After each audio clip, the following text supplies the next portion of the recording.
Madame, monsieur, toutes nos salutations et content de vous savoir devant vos postes téléviseurs pour un nouveau numéro du magazine L'Écho.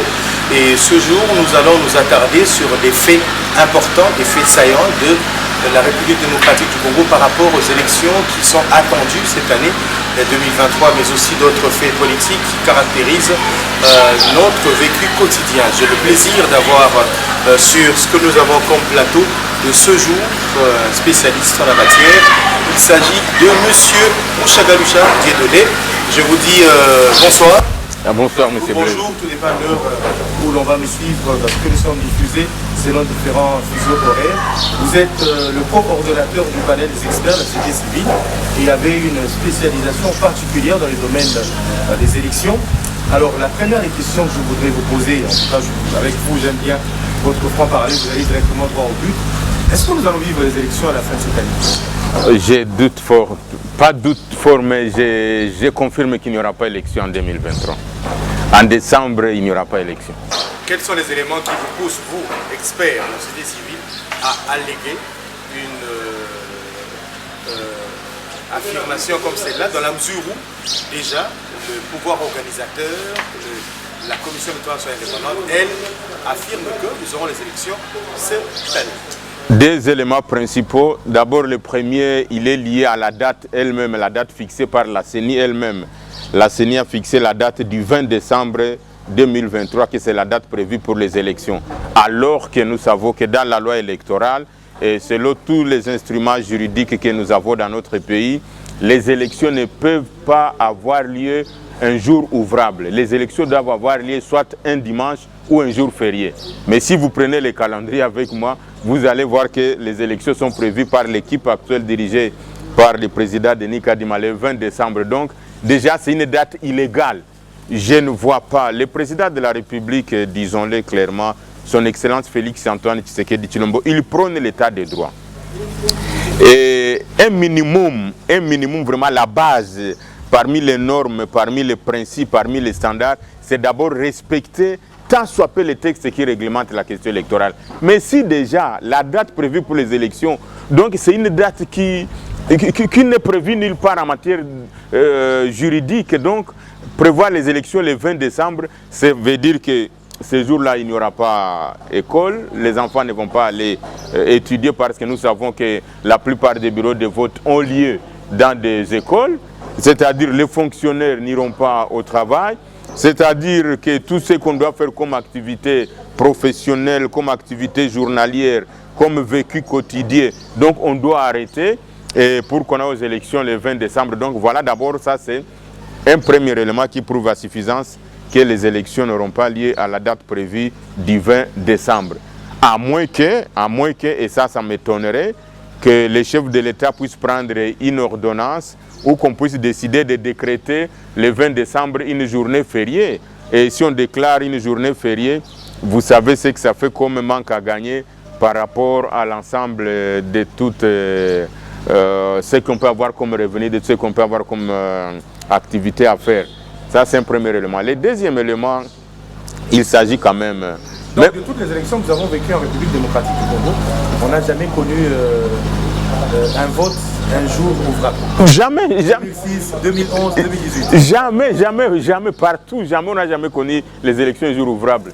Donc, et c'est consacré dans la loi. Ce n'est pas moi qui le dis, ce n'est pas vous, c'est la volonté du législateur. Et cette volonté rencontre les normes où on dit c'est le jour où on doit faire les élections, c'est le jour de choix des dirigeants à tous les scrutins, présidentiels, législatifs, national, provincial. Il faut qu'on fasse les élections soit un dimanche ou un jour férié. Mais d'où l'équipe actuelle dirigée par Kadima a tiré cette date pour fixer les élections un jour ouvrable. Donc, ça c'est un élément qui saute aux yeux. Si on va maintenant dans les aspects opérationnels, avant de citer sur d'autres aspects, les aspects opérationnels prouvent à suffisance, à la date d'aujourd'hui, qu'il est impossible parce que, en matière électorale, il y a des éléments principaux, il y a des délais incompréhensibles, il y a des choses que vous ne pouvez pas réduire quelle que soit la manière dont vous voulez le faire. La preuve en est qu'on a voulu forcer à faire l'enrôlement, l'identification des électeurs dans un délai court. Ça nous a donné ce que ça a donné du fiasco, du raté. Ça a donné près de 40 millions d'envolés. On va y arriver, on n'est pas arrivé on va y arriver. J'ai tous les éléments pour prouver qu'on n'est pas arrivé à ces chiffres. Mais ce qu'il faut considérer, c'est qu'avec l'opération de l'identification et enrôlement des électeurs, ça a été l'opération la plus meurtrière de toutes les opérations que la RDC a connues. Autant de morts pendant l'enrôlement, on peut déjà projeter parce que l'identification et l'enrôlement des électeurs, c'est les clichés de l'organisation des scrutins. La manière dont cette opération se déroule, c'est la même manière qu'il faut piquer, qu'il faut déjà envisager, qu'il faut prévoir, qu'il faut voir comment les élections proprement dites, les scrutins vont avoir lieu. Et donc le fait qu'il y ait autant de morts pendant cette période d'enrôlement, d'identification des électeurs, donc il est clair et net que pendant la période de scrutin des élections, il y aura plus de morts au regard de la violence, au regard de l'organisation et de tout ce qu'il y a comme agitation. Quand on considère les matériels sensibles qu'on a retrouvés dans la rue, quand on considère tout ce qu'on a eu comme endommagement, quand on considère tout ce qu'il y a eu comme monnayage, quand on considère tout ce qu'il y a eu comme cafouillage, quand on considère tout ce qu'il y a eu comme bulletin, comme carte d'électeur falsifiée, non visible, ceci, cela, ça sera la même chose qui va se répéter au niveau des élections. Et donc, il est clair que ça sera difficile. Donc, je disais qu'il y a des choses non comprimables, il y a des temps incompréhensibles comme on appelle, mais il y a également des opérations qu'on ne peut pas enjamber. Les élections, c'est comme une maison aussi, c'est comme une maman qui prépare. Si vous n'avez pas terminé l'étape A, vous ne pouvez pas aller à l'étape B. Si vous n'avez pas terminé l'étape B, vous ne pouvez pas aller à l'étape C. Or, pour le moment, ces étapes-là, ces opérations ne sont pas encore terminées. Nous sommes présentement à l'audit du fichier électoral tel que prévu par la CENI. Ça, on peut encore en parler. Si on ne termine pas l'audit du fichier électoral, et si ça ne se passe pas très bien, on n'aura pas la loi sur la répartition des sièges. Parce que la loi sur la répartition des sièges dans le système électoral congolais, elle est basée sur les quotients électoraux, c'est-à-dire sur le nombre d'enrôlés. Pour qu'on puisse décider que telle circonscription aura autant de députés, il faut diviser le nombre total d'enrôlés au nombre de députés au niveau de l'Assemblée nationale, 500, pour trouver le quotient électoral. Et vraisemblablement, ça va être autour de 100 000. Donc, une circonscription électorale qui n'aura pas réalisé 500 000 aura difficile à atteindre 5 députés comme attribution des sièges. Et donc, si on n'a pas la loi, on ne termine pas le fichier électoral, un fichier potable, un fichier nettoyé, un fichier crédible, un fichier non infesté, on n'aura pas une bonne loi sur la répartition des sièges. Si on n'a pas la loi sur la répartition des sièges, il va être difficile de faire l'appel aux candidatures. Parce que chaque parti politique, les compétiteurs doivent savoir combien de candidats ils vont présenter par siège, par circonscription électorale. Et donc, si on n'a pas les candidats par circonscription électorale, il est difficile, même si on installe les BRTC, qu'on puisse avoir les candidats. Or, si on n'a pas les candidats, on ne saura pas organiser les élections. Parce que pour les élections, il faut ce qu'on appelle la triologie électorale. Là, vous avez le pouvoir organisationnel. Ici, dans notre pays, c'est la CENI qui est une organisation de gestion mixte. Mixte, c'est où il y a... J'aime beaucoup votre trilogie, là. Oui, oui. Donc, vous avez la CENI qui est le pilier. Vous avez le deuxième pilier qui est les électeurs. Le troisième pilier constitué par les compétiteurs. Si vous avez les trois, on peut mettre maintenant les ingrédients à l'intérieur, mais vous pouvez organiser les élections. Pour le cas présent, nous avons la CENI. On ne va pas parler beaucoup sur ça, mais disons que la CENI, elle est là. Les fichiers électoraux, les électeurs, on ne l'a pas encore jusqu'à présent. Donc les électeurs ne sont pas connus. Pourquoi? Parce qu'on ne les a pas encore nettoyés. On n'a pas encore nettoyé effectivement les fichiers électoraux. Et là, on peut parler beaucoup de choses sur ça. Si vous permettez, on va y revenir. Si on n'a pas les fichiers électoraux, on n'aura pas les compétiteurs, on n'aura pas donc les candidats. Si on n'a pas les candidats, on va organiser les élections pour qui et par qui? Il y a beaucoup de candidats qui se présentent déjà. Non, les candidats vont se présenter si on a un fichier électoral. Les candidats vont se présenter s'ils savent qu'ils vont être élus. Mais si les candidats se présentent alors qu'il n'y a pas d'électeurs, puisque jusque-là, on n'a pas d'électeurs, on a fait seulement l'identification et l'enrôlement. On n'a pas encore un fichier électoral. Si on n'a pas les fichiers électoraux, même si on a autant de candidats, les gens ne vont pas les lire. Et donc, c'est difficile qu'on puisse organiser les élections. Or, même si les trois réunis maintenant, à l'intérieur, l'état de faire l'adoption de la loi sur la répartition des sièges, il est fort probable et fort possible qu'avec l'Assemblée actuelle, le Parlement que nous avons, étant un Parlement qui est acquis vers ceux qui veulent obtenir les élections dans les délais et ceux qui veulent à tout prix qu'on organise élections dans ces conditions, quand nous allons tous élire, nous voyons que sur les bulletins, il y a les noms des candidats. Et les noms des candidats doivent être compartimentés par circonscription électorale. Si telle circonscription électorale a encore des cas litigés, il y a encore un contentieux qui n'a pas encore évidé au niveau de la justice. À ce moment, la CENI ne peut pas faire la commande de bulletins. La CENI ne peut pas envoyer la liste des candidats chez le fournisseur pour lui imprimer la liste définitive des candidats. Parce qu'il y a supposé qu'on envoie la liste des candidats pour la circonscription Y et que les candidats qui ont été lésés, qui sont partis en justice, gagnent et gagnent des causes, à ce moment-là, est-ce que la CENI va encore faire une nouvelle commande? Et c'est à ce moment-là où vous allez trouver tel candidat est retenu, il est candidat, mais quand vous allez sur la liste des candidats pour élire, vous ne trouvez pas son nom. Et vous avez vu à un moment donné que des petites erreurs pareilles peuvent bouger aux gens qui ont déjà fait leur campagne, leurs affiches, leurs maquettes, les dépenses. Au lieu d'écrire numéro 39, la CENI revient pour dire non, vous êtes maintenant numéro 42. Et donc, un candidat pareil, s'il n'a pas été élu, il est en droit de pouvoir réclamer à la CENI pour le tripatouillage. Et voilà autant d'éléments. Vous avez expliqué de manière technique ce qui doit être fait jusque-là, mais nous avons encore un problème. L'actualité ce jour-ci demeure l'audit du fichier électoral. On connaît toutes les péripéties qui ont été observées par rapport au fait que l'OIF a été sollicité, elle a récusé l'offre, et puis par après, l'opposition et beaucoup d'autres acteurs appellent à un audit du fichier électoral par un partenaire ou une structure externe. Et aujourd'hui, la CENI a fait appel à une structure qui, après appel d'offres, aurait répondu aux attentes. Et elle est en plein travail. Mais déjà, j'ai vu le regroupement AAB par exemple qui dénonce le fait que le choix a été fait de manière tout à fait cavalière, qu'il s'agirait d'une boîte rose qui a été ouverte. Ce sont des amis à X et à Y. Est-ce que vous confirmez cela? Vous connaissez tous les acteurs qui sont dans le fichier électoral.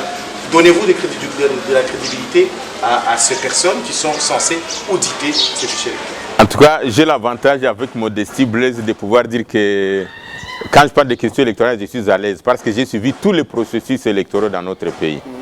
Et donc, en toute objectivité, en âme et conscience, rien ne sortira de ce rapport.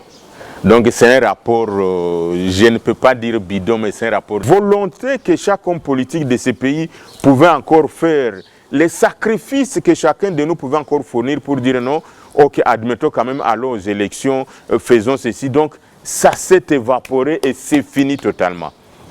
Je m'explique.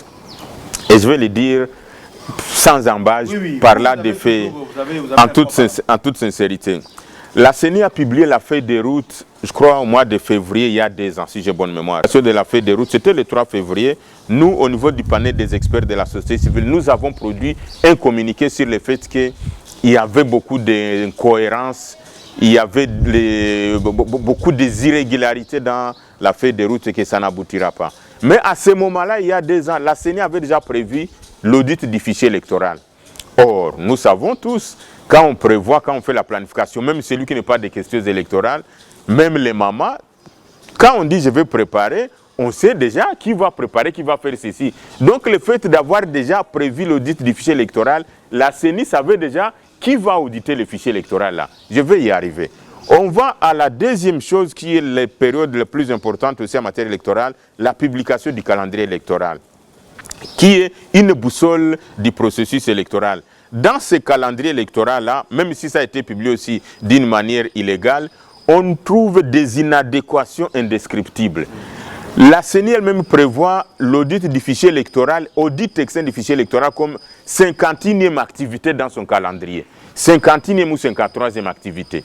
Or, nous savons que le calendrier a été publié sur base des mesures d'application de la loi. Dirigé ou avait À ce moment-là, le Rwanda ne nous avait pas encore agressé ouvertement. Non, c'était bien longtemps que l'agression était déjà là. Si vous vous rappelez, M23 occupe déjà une partie du territoire congolais depuis autant d'années, autant de mois. Donc on savait déjà que le Rwanda nous agressait déjà depuis ce temps-là. Et on savait que Louise Mushikwabo était secrétaire général de l'OIF.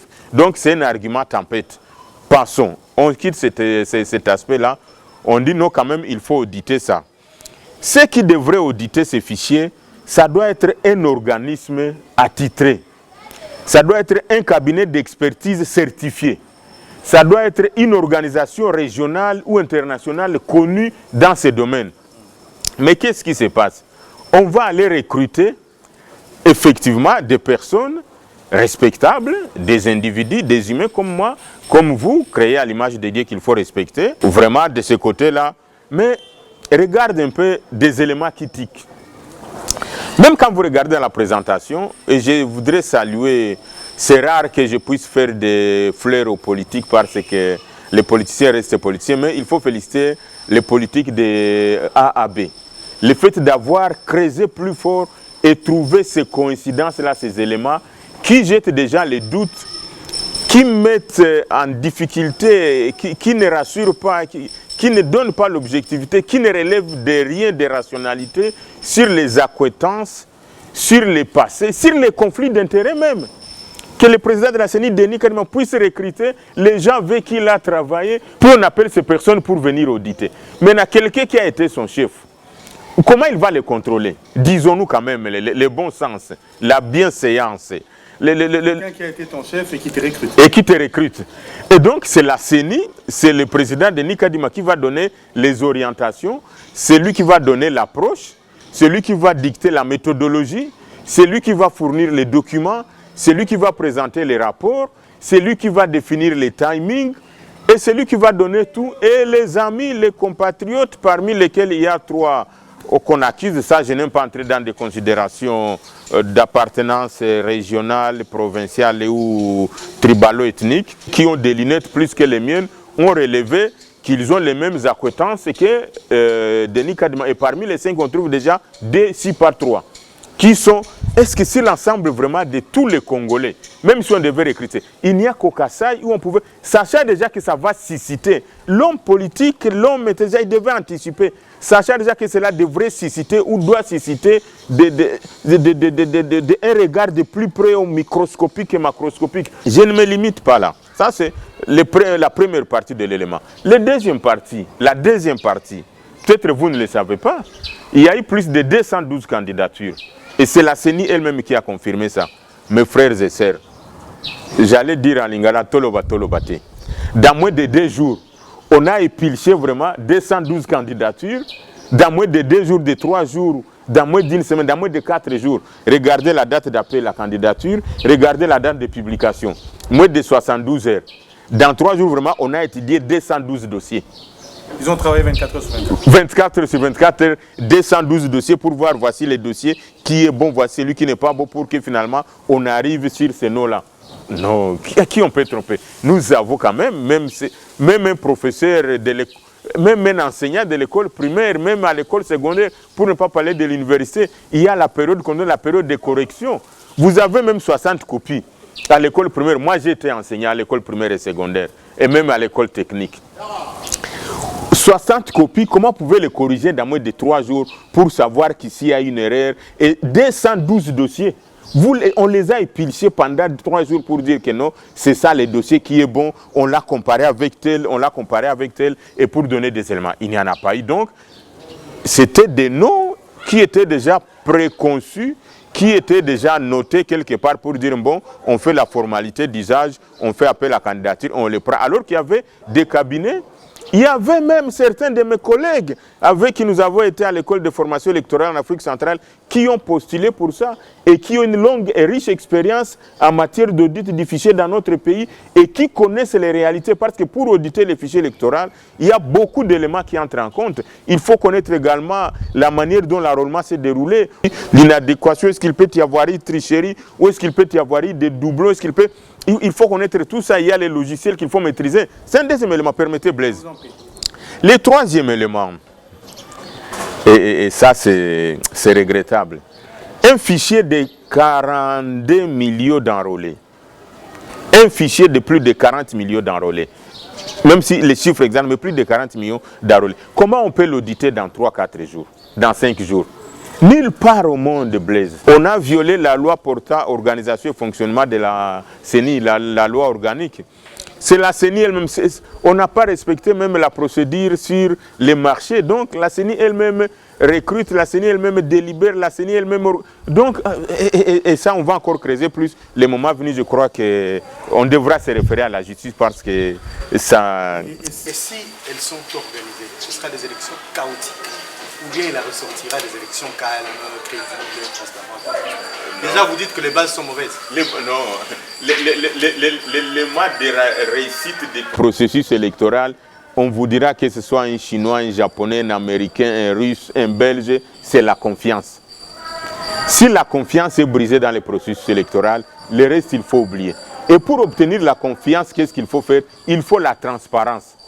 Si déjà la transparence n'est pas connue, si la transparence n'est pas assurée, ça veut dire que la suite de ce qui va suivre ne va inspirer confiance à qui que ce soit et personne ne va souscrire. Et cette confiance devrait s'obtenir comment?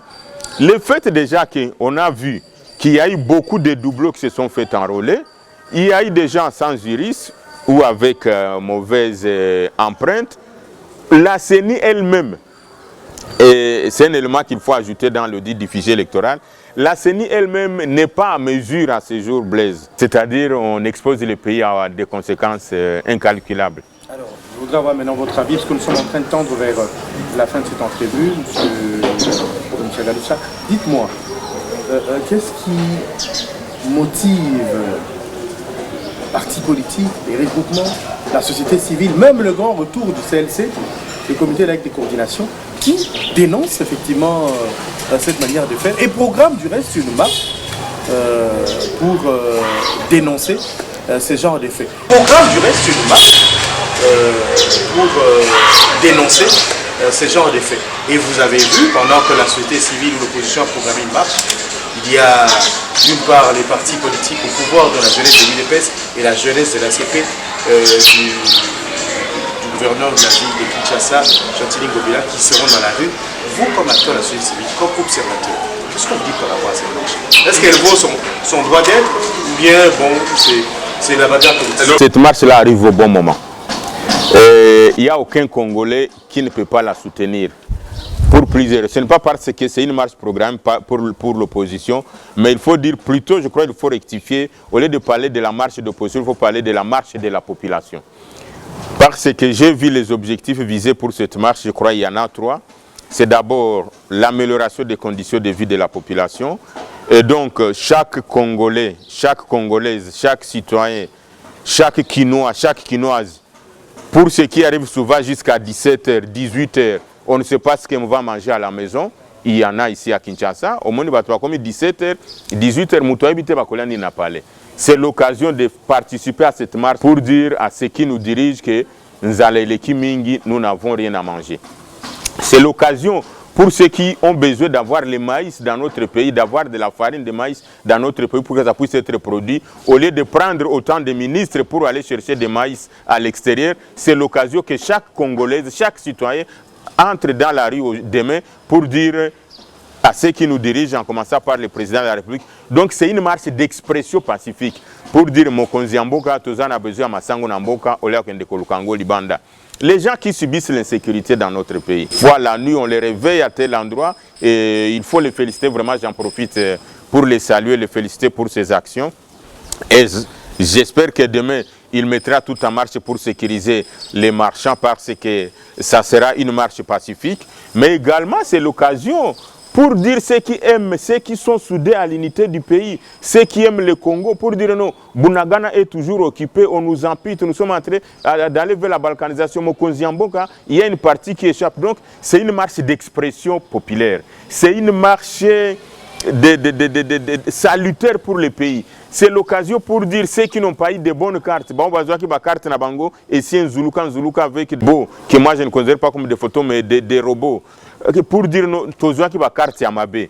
C'est l'occasion de dire nos processus électoraux, les autres tambolanzela Mabé. Tomoni qui m'a ponamé ko sale mamala mouté. C'est l'occasion de faire une expression populaire que moutounyo so partout azali. Toute personne qui pense qu'il a des choses à réclamer, qu'il a des choses à dire à l'État, qu'il a des messages clairs à adresser à ceux qui nous dirigent, il ne faut pas rater l'occasion de demain. C'est une marche pacifique, ça n'a rien de révolte, ça n'a rien de ce qu'on va casser. C'est seulement côté na balabala avec ton drapeau pour le pays, kolakisa bolingo ya mboka, kolakisa kenzalele kimingi, insécurité comme makasi, territoire na biso eza na parti tozo contrôler te, mapona mezali ko kendenzela malamu te, bazali ko recruter kaka na ba famille na bango. Venir le dire que voici ce que nous disons, Excellence Monsieur le Président de la République, et tous ceux qui nous dirigent, j'encourage tous ceux qui vont venir à cette marche, et je ne pense pas qu'il y a un seul qui va soutenir cette marche, surtout celui qui est du côté du peuple. Merci beaucoup, M. Mouchagalou Sadé-Degué. Je pense que nous sommes arrivés au terme de cette émission. Merci pour votre disponibilité. Vous êtes toujours à temps lorsqu'il faut parler du pays. Vous avez une dernière communication? Si on décide, si la CENI décide d'aller aux élections dans le format actuel, Boyeba que déjà, CENI a déjà le procès verbal de la proclamation des résultats. Il n'attend seulement que venir les lire.